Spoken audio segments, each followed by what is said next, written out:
naman akalain na hindi ko rin inaasahan pa. Narito tayo ngayon upang matunghayan ang nagiinit, nagbabaga at talaga namang usap-usapan at nagtitrending na latest issue ni Ate Erica. Sa pagpapatuloy ay narito muli si Kalingap Val Santos Matubang upang pag-usapan ang issue sa pagitan ni Ate Erica at ng kanyang pamilya, lalong-lalo na sa kanyang lolo na si Lolo Miguel. Kinuwento nga dito na kahit konting dalaw o kahit mga konting sustento ay hindi na talaga nagbibigay sila Ate Erica. Ngunit sinasabi nila sa mga tao na nanonood sa YouTube na sustentuhan daw nila sila Lolo Miguel kahit hindi naman. Ingap.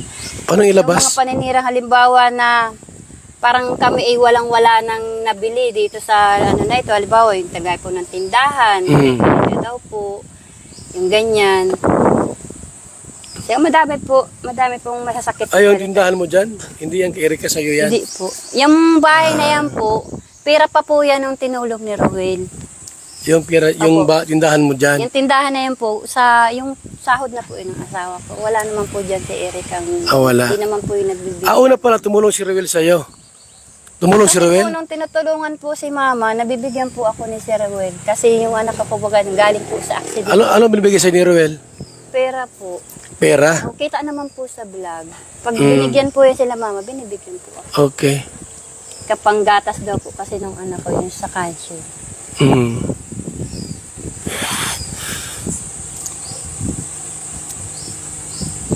At least nabahayan na sila Erica. Meron na po, bahay sila doon. Pero hindi pa pupunta rito? Hindi dumadalaw dito, no? Hindi na po. Mula po nung bagong taon. Hindi na po yun dito nagpunta. Nung kasagsagan po nga sa ospital yan si Mama. Baka may sama ng loob sa inyo. May nagawa kayo hindi maganda kay Erica. Para po sa amin, tiyahin. Ngayon na lang naman po akong siguro may sama ng loob sa akin kasi ako nag-video po. Nag-video Ngayon, po. Pero kung kami po, wala naman po. Nadamay lang po kami dito kay Papa. Kasi yun po yung naging alitan. Kasi sabi, nung po kasing nag-ano po doon sila sa pera na ayaw nilang ibigay. At sabi naman kasi ni Erica, kung di naman sa kanya, di siya binablog, walang pera.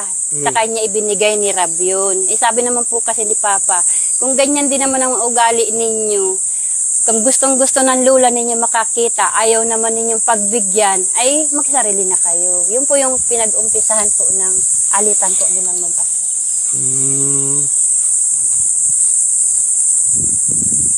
So, nung malabas na ang nakialam, si Sheila may ano? Silang po. Dahil may kunta kay John A. Opo. Nandun na rin siguro po yung, malaki rin siguro po ang gusto ni Sir John A. kay Erica. Nandun na rin yata yung, May crush si John A. kay Erica? Napansin mo? Ito nga ang isa sa mga dahilan kung bakit naglantad na ang tita ni Ate Erica sa lahat ng mga masasamang ginawa nila Ate Erica at ni Sheila May sa kanilang pamilya.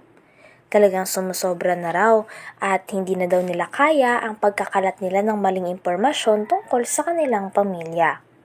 Sabi nga ng tita ni Ate Erica ay sana hindi puro kasinungalingan ang nangingibabaw. Erica, kung di naman sa kanya, di siya binablog, walang pera. Sa kanya ibinigay ni Rab yun. Sabi naman po kasi ni Papa, kung ganyan din naman ang ugali ninyo, kung gustong-gusto ng lula ninyo makakita, ayaw naman ninyong pagbigyan, ay magsarili na kayo. Yun po yung pinag-umpisahan po ng alitan po nilang mag-apo.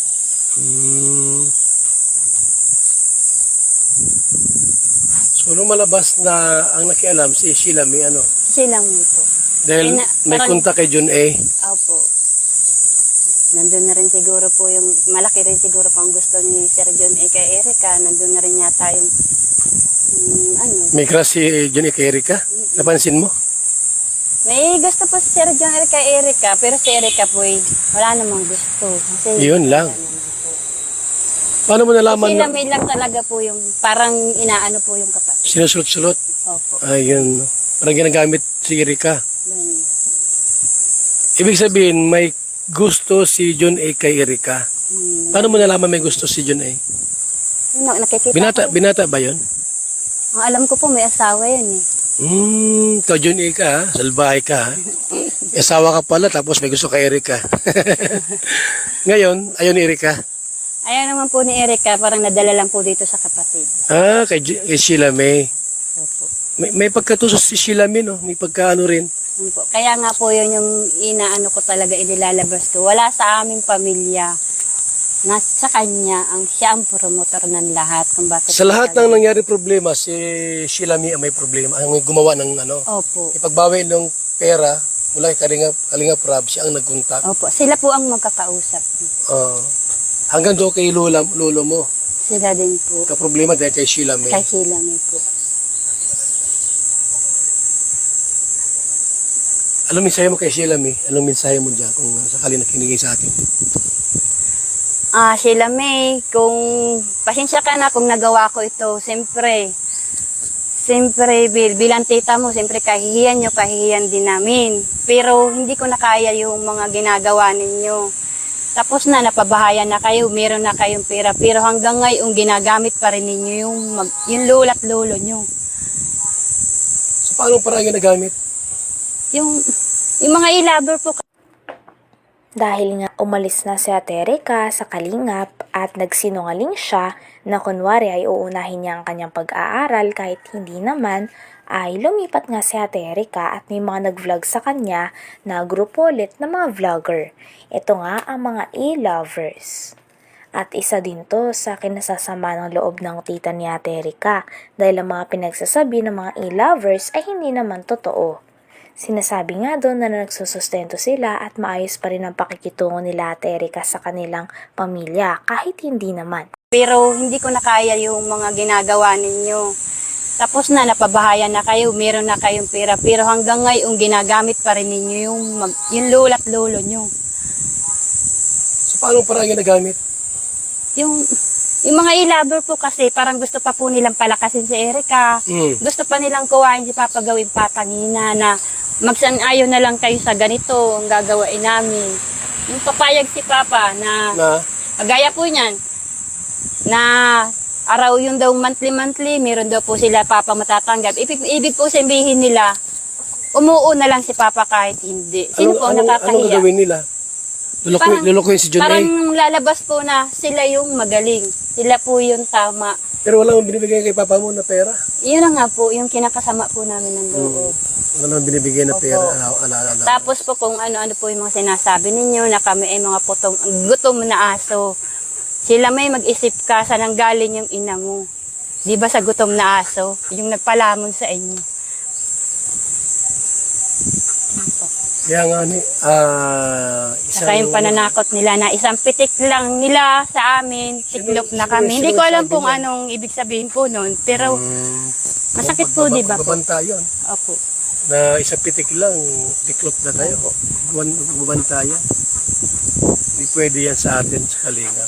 Kaya po ako naglakas ng loob mag-video nung kasi gusto ko pong malinawan ng mga taong naniniwala na si Papa po ang masama nung time na nag-ayaw si Erika. Hindi po. Si Erika po ang may gustong umayaw. Hindi si Papa mo, si lolo niya. Hindi po. Si Erika po ang may gustong umayaw kasi hindi po namin alam ang dahilan. Hindi po alam nila lolo niya ang dahilan kung anong punot dulo na meron na pala silang kausap na tao. Ang sabi nila, mag-i-eskwela daw. Po. Si Papa po ang sabi gawa na lang po ng dahilan na maganda kasi wala rin naman po siyang maisabi kay Rab na bakit ayaw kung bakit ayaw na pong mag-vlog. Pala, ang totoo po, si Erika po at si Sheila May po ay magkausap na. Hanggang po nagdadating po yung panahon na si Erika pumapasok ng maaga kasi alam naman niya na darating si Rab. Si Erika nagpapanggap na may sakit-sakitan. Grabe Ganun. talaga. Kasi wala po silang wala po silang. Hanggang dito na lamang muna ang ating nag-iinit, nagbabaga, pinag-uusapan at talaga ng mga nagtitrending na latest issue ni Ate Erika. Maraming salamat sa inyong panonood. Hanggang sa muli. Bye!